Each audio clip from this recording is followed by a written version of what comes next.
মধ্যপ্রাচ্যে চলমান তীব্র উত্তেজনার মধ্যেই পারস্য উপসাগরীয় অঞ্চলে শুরু হয়েছে নতুন সামরিক সমীকরণ।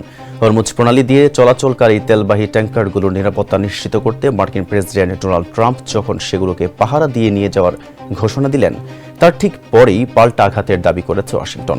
মার্কিন প্রতিরক্ষা দপ্তরের তথ্যমতে সাম্প্রতিক এক সমন্বিত অভিযানে ইরানের অন্তত 17টি নৌযান ধ্বংস করা হয়েছে।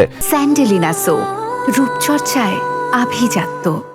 তবে যুদ্ধের এই দামামা আর মার্কিন হুঁশিয়ারিকে পাশ কাটিয়ে পাল্টা হুঙ্কার ছেড়েছে তেহরান। ইরানের রাষ্ট্রায়ত্ত সংবাদ সংস্থা ফার্স নিউজ এক প্রতিবেদনে জানিয়েছে, বিশ্বের অন্যতম গুরুত্বপূর্ণ এই নৌপথ এখন পুরোপুরি ইরানের ইসলামী বিপ্লবী গার্ড বাহিনী বা আইআরজিসির কবজায়। আইআরজিসি কর্মকর্তা মোহাম্মদ আকবর জাদে স্পষ্ট জানিয়ে দিয়েছেন, হরমুজ প্রণালী এখন তাদের সম্পূর্ণ নিয়ন্ত্রণ এবং এখান দিয়ে চলাচলকারী যে কোনো জাহাজ বর্তমানে ক্ষেপণাস্ত্র বা ড্রোন হামলার উচ্চ ঝুঁকিতে রয়েছে।